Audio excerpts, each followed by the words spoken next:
예수님께서는 너희는 나를 누구라고 하느냐라는 질문을 가이사랴 빌립보에서 하셨습니다. 그리고 그 질문에 사도 베드로가 주는 그리스도시요 살아계신 하나님의 아들이십니다 라는 위대한 고백을 했습니다. 그 고백을 듣고 예수님께서는 사도 베드로를 축복하시며 그 신앙 고백 위에 내가 교회를 세우겠다라고 말씀을 하셨습니다. 그리고 그 교회는 음부의 권세가 이기지 못할 것이며 바로 천국 열쇠를 또한 이 고백을 한 사람에게 주겠다라고 말씀하고 있습니다. 그만큼 이 신앙 고백, 주는 그리스도시요 살아계신 하나님의 아들이십니다 라고 하는 이 신앙 고백이 매우 중요합니다. 이 고백이 없이는 천국 문을 열 수도 없을 뿐더러 이 고백이 없이는 주님의 교회는 세워질 수 없습니다. 많은 사람들이 교회에서 특별히 이제 전도를 많이 하는 분들 중에 친구들 관계도 좋고 인간관계도 좋아서 많이 하는 학생들이 또 있습니다. 개 중에 그런 은사를 가진 학생들이 또 있어요. 또 우리 성도님들 중에도 있습니다. 그렇게 해서 교회가 늘고 또 부흥해서 하나님의 은혜가 분명히 임할 줄 믿습니다.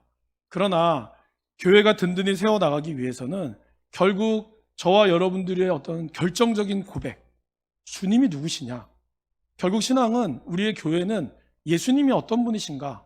교회가 예수님이 어떤 분이신가에 대한 이 고백에 따라서 결국에는 교회는 움직여지고 세워지게 되는 것입니다. 그것은 교회가 가지고 있는 성도의 숫자나 규모와는 아무런 상관이 없습니다. 초대교회는 교인의 숫자로 보나 사회적 영향력으로 보나 아무런 영향력이 없었습니다. 그러나 성도 한 사람 한 사람이 주님을 나의 구주, 나의 하나님으로 고백했고 그러한 삶으로 살아내었습니다. 그럴 때 하나님께서는 그들 가운데 역사하셨고 하나님의 말씀을 깨닫기 시작하게 하셨고 말씀으로 회개와 용서의 은혜가 임하였습니다. 그리고 거기 있는 많은 성도들이 박해를 두려워하지 않으며 기꺼이 순교의 자리로 나아갔던 것입니다. 그로 인해 로마를 무너뜨렸던 것은 물론 외적의 침입이라고 하는 눈에 보이는 그런 역사들이 있었지만 그 안에는 수많은 믿음의 사람들의 고백, 그리고 우상을 섬기지 않겠다고 하는 하나님만이 주인이다라고 고백하는 그들의 신앙 고백이 있었기에 하나님의 나라가 세워지며 나아갔다라는 것입니다. 그것이 초대교회의 모습이었고 또한 그것이 중세시대에 면죄부를 팔며 교회를 마치 사적으로 운영하려고 했던 그런 카톨릭에 대항해서 했던 종교개혁에 일어났던 일입니다. 그러한 교회들이 한국교회에도 평양 대부흥운동을 통하여 또 많은 부흥을 통하여 일어났던 것입니다. 그래서 교회는 지금까지 유지되어 올 수 있었고 하나님의 나라가 올 때까지 또한 계속해서 그 사명을 감당할 수 있게 될 것입니다. 그러나 유럽은 1900년대를 지나오면서 특별히 1차 대전, 2차 대전, 2차 대전의 주역이었던 바로 히틀러라는 괴물을 만들어냈습니다. 이 괴물이 어떻게 해서 만들어졌을까요, 여러분? 히틀러가 생각했던 그 모든 것은 물론 그 한 사람의 모습과 독일을 지지했던 나치의 모습이라고 할 수 있지만 사실은 그것은 교회가 그 당시에 가지고 있었던 신학의 문제였다라는 것입니다. 그래서 보네포 목사님은 나치를 대항하면서 지금의 교회가 문제였던 이유는 바로 교회가 값싼 은혜를 추구했기 때문이다라고 얘기하고 있습니다. 값싼 은혜는 뭘까요? 회개 없는 용서와 훈련이 없는 성례, 고백이 없는 성찬과 통회 없는 사죄였습니다. 용서하지만 진정한 회개가 없었고 아무런 훈련 없이 말씀 가운데 그냥 교회를 나오고 그리고 진정한 통회 없는 그냥 사죄만이 있었기에 값싼 은혜, 그냥 하나님이 다 용서해 줍니다. 그런 것으로 모든 것을 값싸게 여겼던 신앙의 타협점이 바로 나치라고 하는 그 히틀러라고 하는 괴물을 만들어낸 것입니다. 지금 우리 한국 사회도 또 지금의 이 세계도 수많은 괴물들이 나오고 있습니다. 가정에서도 그렇고요, 직장에서도 그렇고 사회 전반적으로 일어나는 그런 괴물이 등장하는 이유는 뭐겠습니까? 물론 그 사람의 가정 환경, 여러 가지 사회적 배경, 버림받은 모습, 그런 모든 이유도 있겠지만 사실 믿음의 사람은 그것을 영적으로 바라볼 필요가 있습니다. 그 안에는 우리가 지금 이 값싼 은혜를 추구하고 있는 것은 아닌가? 주일날에 드려지는 예배만으로 나의 모든 신앙생활을 다 했다라고 여겨지는 그것이 우리가 진정으로 하나님이 우리를 위하여 피로 값주고 사신 이 은혜, 이것을 우리가 놓치고 있는 것은 아닌가 하고 돌아볼 필요가 있다라는 것입니다. 보네포 목사님은 이 반나치 히틀러를 죽여야 된다라고 하는 암살단에 가입했지만 사실 가장 중요한 보네포 목사님의 요지는 그거였습니다. 예수님을 진정으로 자신의 인생의 주인으로 모시며 사는 것. 이것이 진정한 성도의 삶이고, 그러한 성도들이 모여서 참된 신앙 고백을 하는 성도들이 모인 것, 그러한 그리스도의 교회가 굳게 세워질 때 바로 비로소 이 사회가 또 이 세상이 설 수 있다라고 믿었던 것입니다. 그러기에 사랑하는 성도 여러분, 우리 모두가 우리의 삶에 예수님께서 우리의 삶의 주인 되심을 확실히 고백할 수 있기를 바랍니다. 주님만이 이 땅에 있는 하나님의 아들이시고 그분만이 나의 인생의 주인이심을 고백하는 것. 이 신앙의 위대한 고백이 저와 여러분들이 이 땅 가운데서 하나님이 주시는 천국의 열쇠를 이용할 수 있고, 그 천국의 열쇠로 음부의 권세가 무너지며 하나님의 나라가 세워지게 되는 것입니다. 저는 지난 2주 동안 천국의 열쇠를 말씀을 드렸습니다. 첫 번째는 지식의 열쇠였습니다. 하나님께서 우리의 마음을 통하여 하나님의 감동으로 되어진 이 책, 인간의 지혜와 지식으로는 말씀을 온전히 깨달을 수 없다라는 것입니다. 성경이 아무리 지금까지도 세계에서 가장 많이 팔리는 책이라고 하지만 그 말씀을 읽는 모두가 깨달은 것이 아니라 결국 하나님이 주시는 성령의 감동만이 그 말씀을 깨달을 수 있는 신비의 열쇠가 있다라는 것입니다. 천국의 열쇠 두 번째는 바로 용서와 기도의 열쇠입니다. 하나님께서 우리의 죄를 용서하여 주시며 하나님과 우리가 화목하게 되었듯이 이제 또한 하나님께서는 이 열쇠를 통하여 우리에게 화목하게 하는 직책을 주셨다라는 것입니다. 그리고 우리는 이 화목하게 하는 직책을 통하여 우리의 용서의 문이 열릴 때 그것은 곧 하늘 문이 열리는 기도의 문이 열리게 된다라는 것입니다. 우리가 용서의 열쇠를 열며 기도의 문이 열리는 순간 이전에는 상상할 수 없는 놀라운 신비가 펼쳐지게 되는 것입니다. 용서하지 못할 때 이 신비는 깨닫지 못합니다.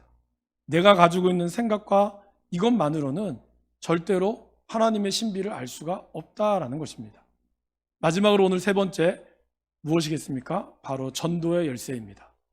하나님께서는 지식의 열쇠와 용서와 기도의 열쇠를 통하여 우리가 하나님 나라를 맛보게 하셨다면 이제 전도의 열쇠를 통하여 하나님의 나라가 세워지도록 우리에게 허락하셨다라는 것입니다. 지식의 열쇠로 하나님의 말씀이 깨달아지고 그 감동이 용서와 기도의 열쇠로 이어지며 화해와 감동으로 우리가 하나가 될 때 비로소 하나님이 주시는 이 말씀이 다른 사람에게 전해지고 또 이 복음의 능력이, 복음의 놀라운 신비가 저와 여러분들이 속해 있는 이 교회를 통하여 하나님이 열려지게 된다라고 약속하고 있습니다. 여러분, 교회는 66권으로 되어 있고 또 여러 가지 많은 조직이 있지 않습니까? 재정부부터 해서 교육부, 여러 많은 조직들이 있습니다. 그럼 이 조직이 도대체 어떻게 세워지게 될까요? 사회가 하는 물론 각 부처, 장관들 이런 것처럼 운영되는 것 같지만 사실은 교회가 세워지는 이 중요한 내용들은 대부분 거의 다 성경에 있는 말씀을 가지고 세워진 것입니다. 그래서 교회를 크게 5가지, 원래 이 마리아 해리스라고 하는 이 유명한 교육학자가 5가지의 교회의 지표를 말씀을 드렸습니다. 그것이 뭐냐 하면 예배, 사역, 교제, 훈련, 사명입니다. 원래 화면이 나와야 되는데 안 나옵니다. 양해해 주시고. 뭐라고요? 예배, 사역, 교제, 훈련, 양육, 그리고 마지막 사명입니다. 이렇게 말씀하신 근거가 있죠. 예수님께서는 마태복음 22장 37절에서 39절에 가장 큰 계명을 우리에게 말씀하셨습니다. 그 계명을 제가 한번 읽어드리겠습니다. 예수께서 이르시되 내 마음을 다하고 목숨을 다하고 뜻을 다하여 주 너희 하나님을 사랑하라 하셨으니 이것이 크고 첫째 되는 계명이요 둘째도 그와 같으니 내 이웃을 내 자신같이 사랑하라. 바로 하나님을 사랑하는 것, 예배와 내 이웃을 내 몸같이 사랑하는 사역, 봉사, 이것이 하나님께서 우리에게 말씀하신 대계명이었습니다. 그리고 주님은 부활하실 때 저와 여러분들에게 지상명령을 또한 말씀하셨습니다. 그것은 바로 마태복음 28장 19절에서 20절까지의 말씀입니다. 너희는 가서 모든 민족으로 제자를 삼아 아버지와 아들과 성령의 이름으로 세례를 베풀고 내가 너희에게 분부한 모든 것을 가르쳐 지키게 하라. 볼지어다 내가 세상 끝날까지 너희와 항상 함께 있으리라. 바로 이것이 교제요, 훈련이요, 양육이요, 바로 사명입니다. 특별히 오늘 그 중에서 가장 하나님께서 말씀하신 것 중에 하나는 바로 이 사명, 전도라는 것입니다. 전도와 선교. 이것은 저와 여러분들에게 명령하신 말씀이기도 하지만 또 한편으로는 우리 주님이 이 땅에 오신 목적이기도 합니다. 예수님께서는 마가복음 1장 38절에 이렇게 말씀하셨습니다. 원래 그 전날 열심으로 밤늦게까지 병 고치고 사역하신 다음에 새벽 일찍이 일어나셔서 우리와 똑같이 새벽 기도를 하신 겁니다. 그리고 새벽 기도가 끝나고 나쯤에 제자들이 왔어요. 주님, 이제 갈 시간이 되셨습니다. 그때 예수님께서 우리가 다른 가까운 마을들로 가자. 거기서도 전도하리니 내가 이를 위하여 왔노라 라는 말씀을 하셨어요. 그러니까 주님이 이 땅에 오신 이유, 내가 전도하기 위해서 왔다라는 것입니다. 그리고 이 전도의 목적이 무엇이겠습니까? 그것이 바로 이 성경 66권에 나오는 가장 큰 핵심, 저와 여러분들이 어릴 때부터 신앙생활을 하신 분이라면 너무나 잘 알고 있는 요한복음 3장 16절 말씀입니다. 하나님이 세상을 이처럼 사랑하사 독생자를 주셨으니 이는 그를 믿는 자마다 멸망하지 않고 영생을 얻게 하려 하심이라. 바로 예수님께서는 이 땅에 오셔서 우리를 너무나 사랑하셨기에 예수님을 믿는 자마다 멸망치 않고 영생을 얻게 하려 하셨다는 이 놀라운 하나님의 사랑을 우리에게 말씀하고 계십니다. 예수님께서는 부활하시고 난 후에 제자들에게 찾아오셔서 또 다음과 같이 말씀하셨죠. 그것이 요한복음 20장 21절입니다. 예수께서 또 이르시되 너희에게 평강이 있을지어다. 아버지께서 나를 보내신 것 같이 나도 너희를 보내노라. 그러니까 예수님은 우리에게 동일하게 내가 이 땅에 와서 아버지가 나를 보내어서 당신을 통하 너희들을 나를 통하여 하나님의 복음이 전하게 하셨듯이 이제 내가 부활할 때 너희들에게도 내가 너희에게도 이것을 보내노라. 그리고 예수님은 정말 승천하시면서 그분의 일관되게 동일한 말씀을 하셨죠. 그것이 바로 사도행전 1장 8절에 나오는 오직 성령이 너희에게 임하시면 너희가 권능을 받고 예루살렘과 온 유대와 사마리아와 땅끝까지 이르러 내 증인이 되리라. 예수님은 이 땅에 오신 이유, 그리고 이 땅에 오셔서 하신 행동, 그리고 부활하시고 난 다음에 우리에게 하신 말씀, 승천하시면서 하신 모든 말씀이 다 동일했어요. 그것은 뭐였습니까? 바로 하나님의 복음, 생명을 살리는 이 복음을 전하라라는 것이었습니다.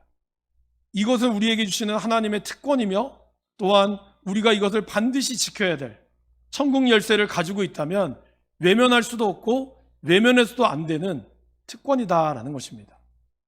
여러분들은 이제 구원을 받았으니 하늘나라에 가면 룰루랄라 좋으실 것 같죠. 근데 구약에 보면 여러분들에 대한 책임을 하나님이 묻는 게 있어요. 그게 뭘까요? 에스겔 3장 18절 말씀에 보면 하나님이 이렇게 여러분에게 책임을 물으신다라고 합니다. 제가 이걸 표준 세번역으로 읽어드리겠습니다. 가령 내가 악인에게 말하기를 너는 반드시 죽을 것이다 할 때에 내가 그 악인을 깨우쳐주지 않거나 그 악인에게 말로 타일러서 그가 악한 길을 버리고 떠나 생명이 구원받도록 경고해주지 않으면 그 악인은 자신의 악한 행실 때문에 죽을 것이지만 그 사람이 죽은 책임은 내가 너에게 묻겠다. 말씀하셨다는 거예요. 여기서 악인은 정말 살인하고 도둑질한 그런 악인을 뜻하는 것이 아닙니다. 예수님을 모르는 모든 사람은 사실은 다 죄인입니다. 그러한 죄인과 악인이 여러분 주변에 살고 계신데 그들에게 내가 한 번이라도 복음을 전하지 않았다면 그 사람은 예수님을 믿지 않았기 때문에 당연히 심판을 받게 될 것입니다. 그런데 주님은 또 하나 물으신다는 거예요. 누구에게? 그 옆집 산 우리에게. 그러면서 너는 뭐 했냐? 너는 이렇게 이 사람이 이 지경이 될 때까지 너는 뭐 하고 있었니? 라고 그 책임을 물을 때가 온다라는 것입니다. 우리가 주의 복음을 향하여 전진할 때 하나님은 우리와 함께 하시겠다라고 약속하셨습니다. 그리고 그 복음의 역사를 주님은 우리에게 보여주시겠다라고 약속하셨습니다. 여러분, 제가 한번 말씀을 드린 적이 있죠. 제가 티벳에서 복음을 전할 때 로쌍이라고 하는 12살짜리 아이에게 이게 사마귀가 있어서 제가 기도를 해줬다고 말씀을 드린 적이 아마 있을 겁니다. 그리고 제가 여름에 티벳 선교 갔다가 겨울에 티벳에 갔을 때 이 아이의 손이 사마귀가 없어졌었어요. 하나님께도 역사하시더라고요. 저는 병 고치는 은사가 없습니다. 그 이후로 제가 기도해서 병 난 게 없어요. 물론 하나님이 하셨겠지만, 근데 그것만큼은 제가 사실 그때 여기서 말씀드렸는지 헷갈리는데, 그때 제가 이 아이를 여름에 딱 기도하고 바세린을 발라줬거든요. 맨솔레담을 발라줬거든요. 그리고 겨울에 갔는데 이 아이 손을 못 보겠더라고요. 왜냐면 저는 안 나을 거라고 확신했었거든요. 기도는 간절히 했으나 왜냐면 저기 그런 능력이 없었기 때문에 설마. 그래서 제가 묻고 싶지도 않았고 우연히 보는데 없어진 거예요. 그래서 제가 물어보니까 9월인가 제가 기도하고 나서 아무튼 자기도 언젠지 기억이 안 나는데 갑자기 사라졌다고 하는 거예요. 제가 그때 알았어요. 하나님께서 정말 그 생명을 위해서 하시기에는 역사하는구나. 여러분, 하나님께서 분명히 마가복음에도 나오잖아요. 네가 복음을 전할 때 네가 손을 얹은즉 나을 것이고 뱀이 너를 물어도 그 독이 너를 상하지 못한다고 약속을 하셨어요. 실제로 사도 바울이 멜리데 섬에서 장작나무를 만지다가 거기 숨어있던 뱀이 열을 일기지 못해서 물었잖아요. 근데 아무 일도 일어나지 않았습니다. 그러니까 하나님께서는 그의 복음을 전하는 자에게 그런 놀라운 일을 주신다는 거예요. 그것이 천국 열쇠를 가진 자에게 주시는 하나님의 특권이다라는 것입니다. 그러나 그 열쇠가 우리가 사용되어지지 않을 때 하나님은 그 열쇠에 대한 책임을 묻는다라는 것이죠. 이 열쇠로 너는 뭐 했냐? 이 책임을 우리는 절대로 회피할 수 없다라는 것입니다. 사랑하는 여러분, 우리 모든 사람이 예수님을 필요로 한다는 것을 다 알고 계십니다. 그렇죠? 이 세상에 있는 모든 분들은 예수님의 사랑이 필요합니다. 그것은 이 땅에서 얼마나 성공적이고 만족스러운 삶을 살았느냐와 상관없습니다. 우리가 예수님을 믿는 것은 힘들고 어렵고 너무나 살기 팍팍해서 그래서 교회 다니면 좀 나을까? 그런 기대감으로 오신 분도 물론 있겠지만 그것이 아니라 할지라도 이 땅에서 가장 좋은 아파트에 살고 가장 높은 부를 소유했다 할지라도 그 사람도 그의 영혼은 돈으로 갈 수 있는 게 아니라 명예로 갈 수 있는 게 아니기에 그 모든 구원은 오직 그리스도로부터만 나오기에 모든 사람은 예수님의 은혜가 필요하다라는 것입니다. 그리스도가 없이는 결국 절망 속에서 길을 잃고 하나님과 영원히 분리되어 살게 될 것입니다.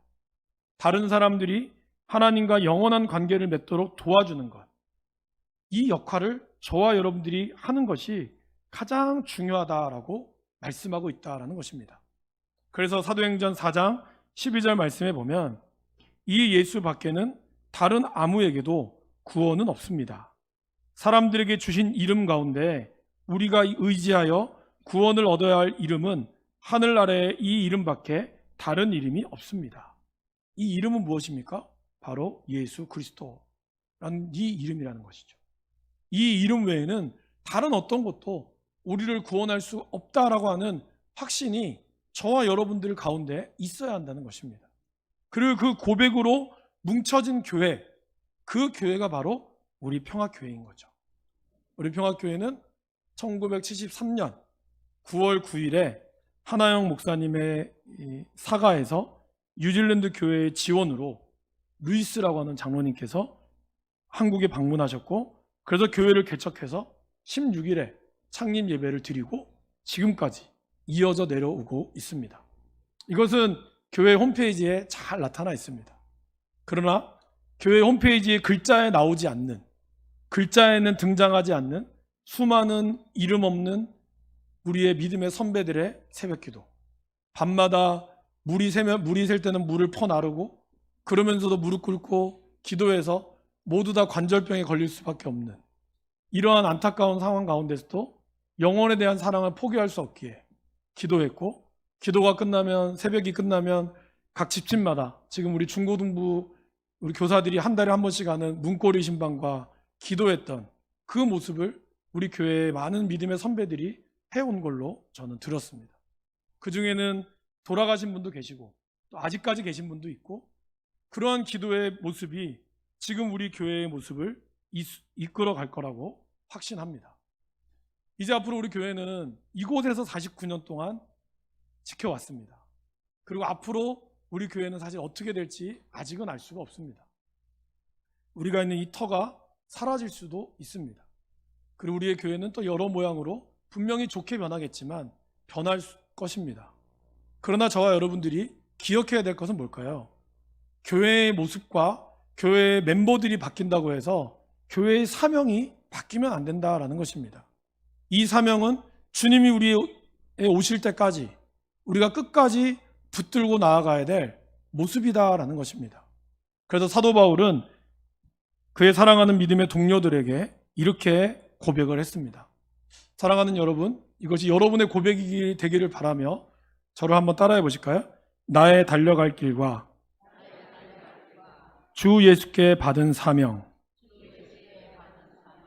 곧 하나님의 은혜의 복음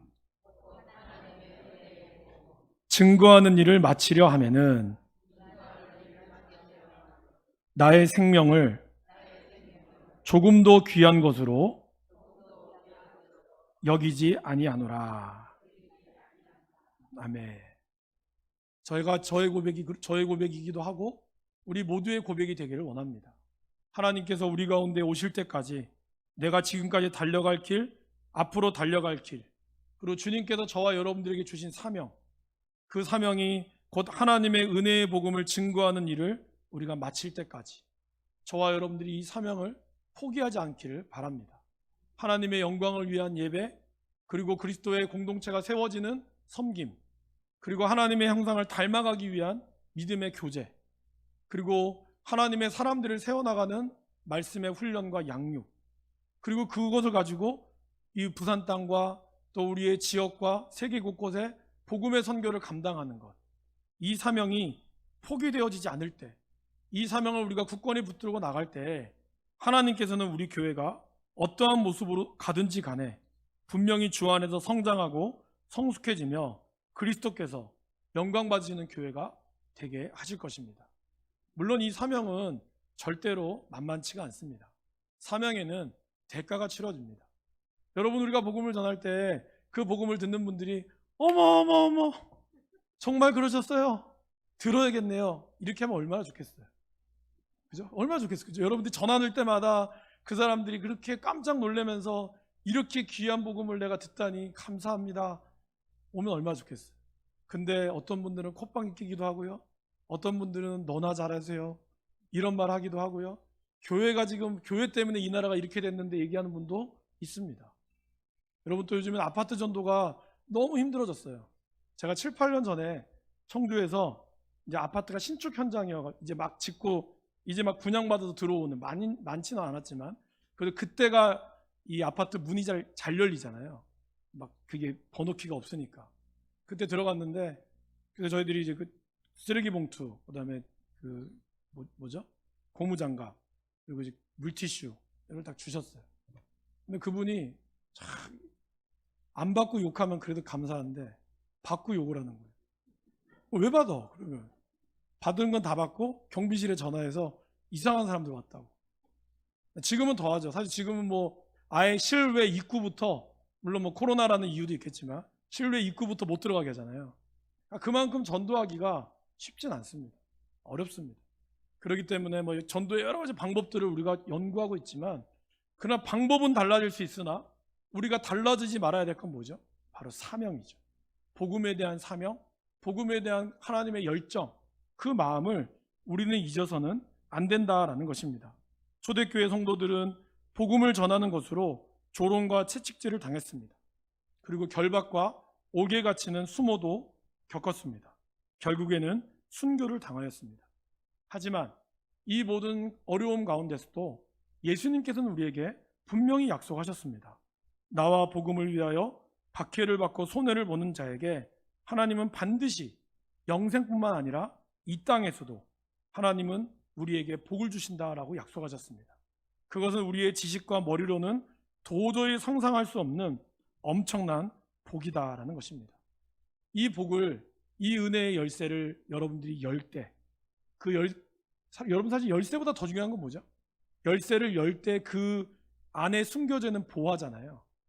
여러분, 이걸 우리가 복음에 대한 열쇠, 전도에 대한 열쇠를 열잖아요. 그리고 그것으로 인해 영원히 하나님을 만나잖아요.